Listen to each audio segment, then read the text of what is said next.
How does Dickens present Scrooge?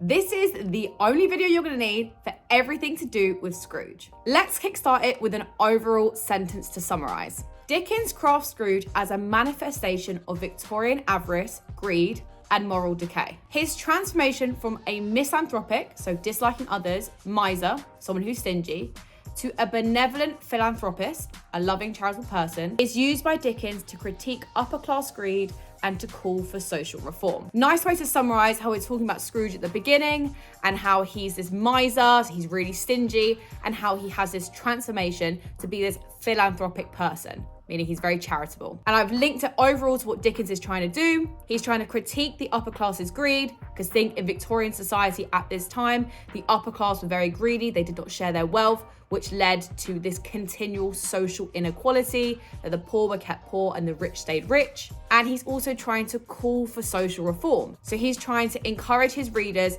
to actually be advocates to kind of favor social reform, so making a change in society. Now, let's look at some key words you could use for every single stave to describe Scrooge. And stave is just a fancy way of saying chapter. We just call them staves in A Christmas Carol. Stave 1, we're going to use misanthropic, which means disliking others.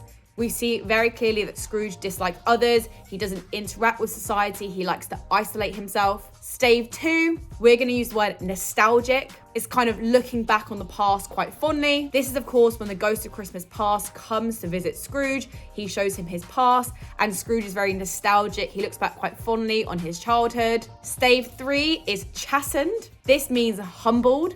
So this is when he meets the ghost of Christmas present, and he almost humbles Scrooge, makes him see the reality of the consequences of his selfishness, and in particular towards the Cratchits. Stave 4 is penitent, which means regret. This is when the ghost of Christmas yet to come visits Scrooge, the one who's like shrouded in the deep garment. He doesn't speak to Scrooge, and Scrooge feels this intense sense of regret for his actions and the fact that he believes that his actions are now irreversible and going to lead to his tragic death. And then stave 5, we can describe Scrooge as magnanimous. Now, magnanimous just means generous.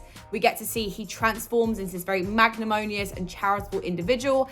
And in particular, we can see that with his relationship with the Cratchits. Now, with all of these key words, if you want this kind of thing in detail, we've got this on the Lightup Hub. We give you like 15 key words with definitions, how to use them. We give you key quotes, analysis, key themes, everything done for you for A Christmas Carol. All you've got to do is log in and it's all there. Okay, now we're going to dive into some specific analysis about Scrooge in Stave 1. So let's just summarize it in a sentence about Scrooge in Stave 1. Scrooge is presented as a misanthropic, so disliking, individual whose greed makes him emotionally segregated and socially ostracized, isolated. So we can see, as a result of Scrooge being very misanthropic and this misanthropic miser, so he dislikes others and he's very stingy, he isolates himself from society. He doesn't integrate with others, he doesn't interact, he's not trying to be actively involved in the community. We can see as well, he's very emotionally restrained. So he kind of keeps himself to himself and he doesn't get overly involved. And we see that really clearly with this lack of compassion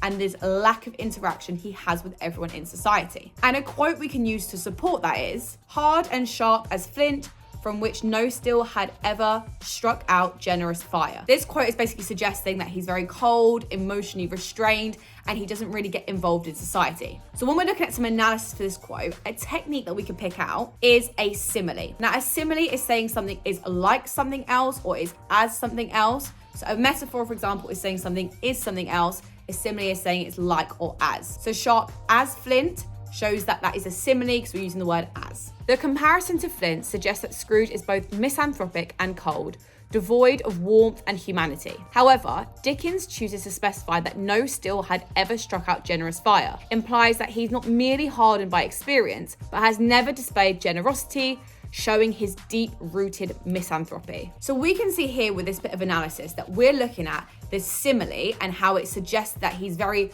devoid of any emotions. When it says like no still, it suggested that he had never had any of this emotional capacity or any of this emotion that we typically see of a member in society. But if we're going to go even further there and thinking of alternative interpretations, we actually do get to see in Stave 2, when we meet the ghost of Christmas past, that Scrooge did actually used to have emotion. So it kind of creates this complexity of character, that our initial presentation of Scrooge being extremely callous, devoid of any human emotion, making it seem impossible for him to change, is changed when we see Stave 2 when he used to have emotions, because it shows us that he does have that capability, and he has the capability to be compassionate because he once was. So what is Dickens' intentions about Scrooge in Stave 1? Dickens aims to expose the dehumanizing effects of unchecked greed, portraying Scrooge as a cautionary embodiment of industrial age selfishness. So we can actually see that Dickens constructs Scrooge in a very intentional way. He's intentionally illustrating the effects of greed, and in particular, the greed of the upper classes, and how when someone is continuously greedy, as we see with Scrooge, it almost transforms them into like a robot, somebody devoid, so not having any emotional capabilities or being integrated into society. So again, it portrays it as a very negative thing to be greedy, and particularly a cautionary warning about the effects of greed. By depicting him as entirely lacking in generosity or warmth, Dickens set the stage for a stark and meaningful transformation. This is really important to note because, of course, Dickens is very intentional with depicting Scrooge in this very unyielding way. He's very cold, he's very callous, he's this miser, because then it sets the stage for this extreme transformation, illustrating that if Scrooge can do it, anybody can do it. Now let's look at Scrooge in Stave 3. Stave 3 is when the ghost of Christmas Present comes to visit Scrooge. The ghost of Christmas Present is the one who looks a bit more like Santa Claus.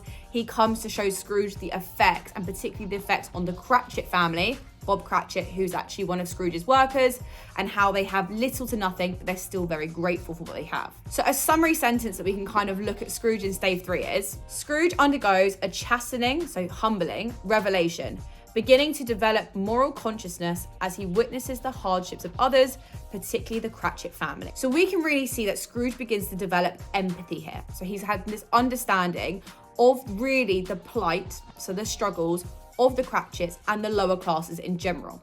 If we look at him in comparison to Stave 1, he was very ignorant because he ostracized, so he isolated himself from society, he didn't get emotionally involved, and now we get to see he has this true emotional connection and this deep sadness of how his actions are affecting individuals like the Cratchits. Now, a bit of evidence or a quote to support that is, "Spirit," said Scrooge, with an interest he never felt before, "tell me if Tiny Tim will live." Now, this is when the ghost of Christmas Present is showing Scrooge the Cratchits, and then there's this uncertainty whether Tiny Tim will live, and Tiny Tim is Bob Cratchit's son. So looking at a technique, we can look at both the dialogue and contrast in this quote. The phrase, "an interest he had never felt before," marks a pivotal shift in Scrooge's character, contrasting his former apathy with a newfound compassion. And apathy just means a lack of interest.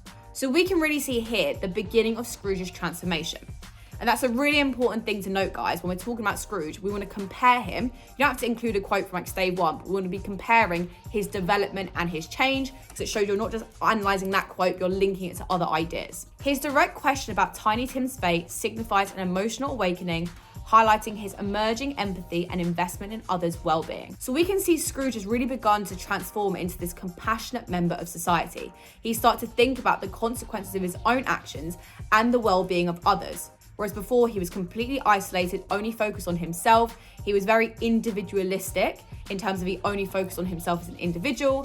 Now he's developing this like collective social conscience. Now a conscience is knowing right from wrong. So a collective social conscience is knowing right from wrong in society and thinking about how it impacts the collective and the wider groups in society. Now, what is Dickens' intentions with Scrooge in Stave 3? Dickens condemns the neglect of the poor in Victorian society, using Tiny Tim as a symbol of innocent suffering. By allowing Scrooge to feel genuine concern for the child, Dickens guides his redemption towards a sense of social responsibility and collective welfare. Now, redemption is being saved from sin, and we can see Scrooge has begun to embark on this pathway of redemption, being saved from sin, because he's developing that collective social conscience and that compassion for others. And finally, let's look at Scrooge in Stave 5. And Stave 5 is when we see Scrooge's full transformation. This is when no ghosts have come to visit him or anything. We just see Scrooge becoming this new transformed person. So here's a bit of a summary sentence about Scrooge in Stave 5. Scrooge's joyful transformation into a philanthropic, benevolent figure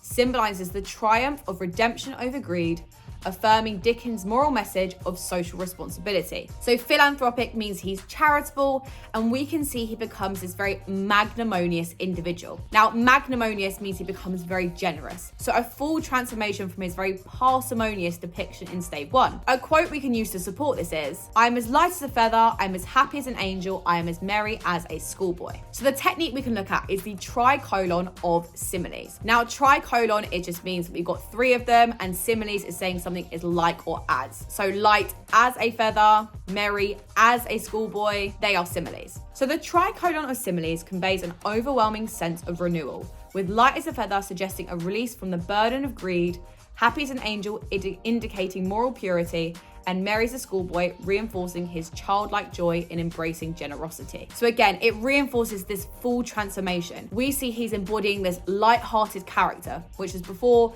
he was carried by like this burden of his own solemn nature, his own like sadness, and now he seems freed. He seems spiritually and morally renewed, and now we see that he's begun to embrace generosity. Another moment we see him embracing generosity is when he's giving to the Cratchits at the end. He's giving to charity because Scrooge has completely transformed from his miserly self to this magnanimous, to this generous person. And on the Lightup Hub as well, we've got some lovely analysis about Scrooge in Stave 5, but linking it as well to how we can link this to context and how we can link this to critical ideas. So if you did want to check that out, check the link in the description below, and I'm going to link the Lightup Hub so you guys can check it out. Now let's look at some Dickens' intentions. Dickens presents Scrooge's transformation as a model for Victorian society, demonstrating that personal redemption leads to communal harmony.